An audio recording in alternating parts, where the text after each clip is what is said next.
तो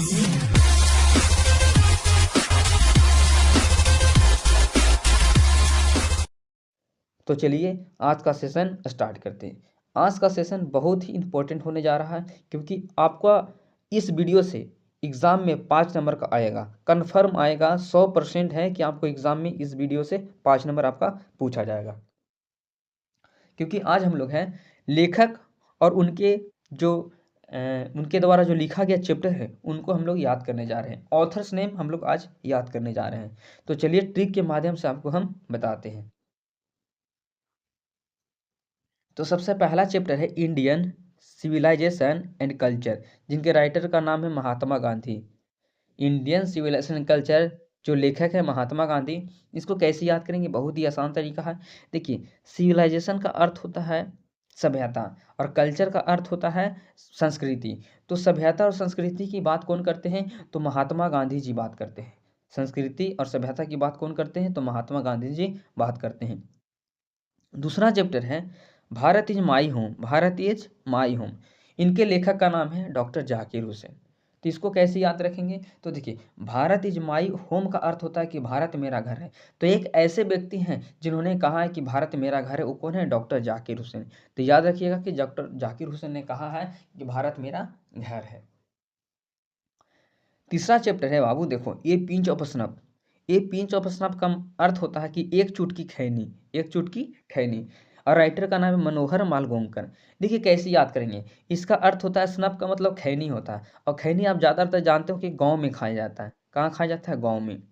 और खैनी को माल कहा जाता है। क्या कहा जाता है? माल। कहते हैं माल है, माल है तुम्हारे पास। तो देखिए क्या, कैसे हम याद करेंगे? तो देखिए यहाँ पे देखिए मनोहर मालगोंकर में देखिए क्या लिखा हुआ, माल। माल गांव, गांव का क्या होता है? खैनी होता है। माल गांव का खैनी होता है। ए पिंच ऑफ स्नफ के राइटर का नाम हो गया मनोहर मालगोंकर। देखिए फोर्थ नंबर में है I have a dream.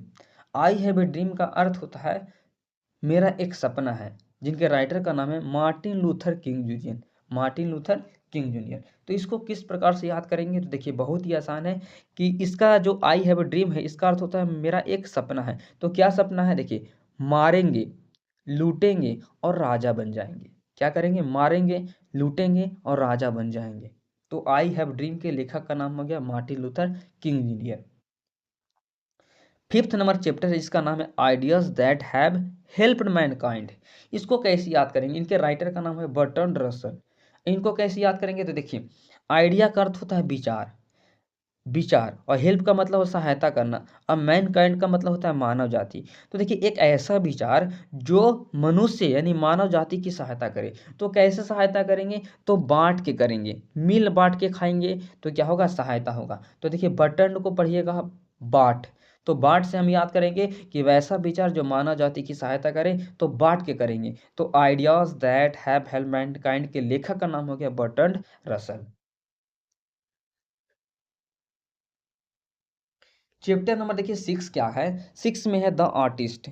Artist के राइटर का नाम क्या हो गया? तो सिगा नोया। इसको देखिए याद कीजिएगा, बहुत ही आसान है। देखिए आर्टिस्ट का मतलब होता है कलाकार। आर्टिस्ट का अर्थ होता है कलाकार। तो देखिए कलाकार कौन बनता है? देखिए, सीगा को पढ़ेंगे सीखा, सीगा को पढ़ेंगे सीखा, और नोया को पढ़ेंगे नया। तो देखिए आर्टिस्ट वही बनता है जो सीखता नया है। सीखा नया का बना? कलाकार बना। सीखा नया बना आर्टिस्ट। सीखा नया क्या बना? आर्टिस्ट बना। तो इस प्रकार से हम द आर्टिस्ट के लेखक का नाम सीगा नोया याद कर सकते हैं। 7 number chapter a child is born. Writer का नाम है जर्मन ग्रीन। German green. इसको कैसे याद करेंगे? देखिए, ए चाइल्ड इज बोर्न का अर्थ होता है एक बच्चे का जन्म। तो एक बच्चे का जन्म कहाँ हुआ? देखिए जर्मन, जर्मन के घर में हुआ। जर्मन के घर में एक बच्चे का जन्म हुआ। जर्मन के घर में एक बच्चे का जन्म हुआ। तो इस प्रकार से चैप्टर नंबर 7 के लेखक का नाम याद करेंगे। अगला है दोस्तों how free is the press. Writer का नाम है डोथी एल सीयर्स। डोथी एल सीयर्स। तो इसको कैसे याद रखेंगे? तो देखिए how free is the press, press, देखिए प्रेस मतलब अखबार होता है। क्या होता है? प्रेस का मतलब अखबार होता है। और अखबार आप जानते हैं कि अखबार में क्या होता है? शायरी होता है। अखबार में क्या चुटकुला होता है, शायरी होता है। तो जब भी प्रेस के नाम आए तो देखिए शेयर लिखा हुआ है, यानी शायरी पढ़िए इसको। तो प्रेस में क्या होता है? शायरी होता है। तो प्रेस को देखते ही शेयर को लगा दीजिए, ठीक, यानी कि शायरी को टिक लगा दीजिए। तो how free is the press के लेखक के नाम हो गया Dorothy L Sayers. Chapter number 9 देखिए, द अर्थ। देखिए अर्थ, अर्थ के लेखक का नाम है H E bits. H E bits. और देखिए अर्थ का मतलब होता है धरती, अर्थ का मतलब होता है धरती। और देखिए इसको एच ई को हम ही लिख सकते हैं, ही बिट, ही बैट, देखिए ही बैट्स। तो वह बैट को कहाँ रखता है? धरती पर रखता है। ही ही बैट्स, देखिए ही बैट, एच ई बिट्स है, उसको हम क्या पढ़ेंगे? ही बैट्स। तो बैट को कहाँ रखता है? इस बैट को कहाँ रखता है? धरती पे रखता है। तो आप जानते होंगे कि क्रिकेट खेलते समय बैट को पहले कहाँ रखा जाता है? धरती पे, उसके बाद हिट मारा जाता है। तो बैट को कहाँ रखा जाता है? धरती पे रखा जाता है। तो द अर्थ के लेखक का नाम हो गया H E Bates. H E Bates हो गया, H E Bates. Chapter number है आपका 10। चैप्टर नंबर 10 में क्या था? India through a traveller's eye. इसके लेखक का नाम है पियर्स एस बक। तो देखिए इसको कैसे याद करेंगे? देखिए इंडिया मीन्स होता है भारत, थ्रो मतलब होता है से होकर, और ट्रेवल का मतलब होता है यात्रा करना। और देखिए कहता है, आप सेंस लगाइएगा कि भारत से होकर जब कोई व्यक्ति यात्रा करता है और उसका आंख बंद हो जाए, उसको आंख लग जाता है, तो उसके बगल में कोई ऐसा व्यक्ति बैठा हुआ है जो बकबक करे। तो यानी कि जब आंख बंद हो जाता है तो बकबक करना स्टार्ट कर देता है। जैसे आंख बंद हो गया तो क्या करना स्टार्ट कर दिया? बकबक। कि जब आंख लग जाता है तो व्यक्ति बकबक करने लगता है, तो उससे नींद खुल जाता है। अब एक लास्ट है 11 नंबर चैप्टर, जिसका नाम है a marriage proposal. Anton Chekhov, Anton Chekhov, इसका क्या हो गया? Anton Chekhov. तो देखिए इसको कैसे याद करेंगे? ए मैरिज प्रपोजल का अर्थ होता है एक शादी का प्रस्ताव, एक शादी का प्रस्ताव होता है। और यहाँ पर हो गया अंटन चिको राइटर का नाम। तो कैसे याद रखेंगे? देखिए आप गांव घर में या शहर में सुने होंगे कि जब भी किसी का शादी फिक्स होता है तो हम मिठाई खाते हैं। लोग क्या खाते हैं? मिठाई खाते हैं। तो देखिए एक शादी का प्रस्ताव तब तक स्वीकार नहीं किया जाएगा जब तक हम मिठाई को चीखेंगे नहीं।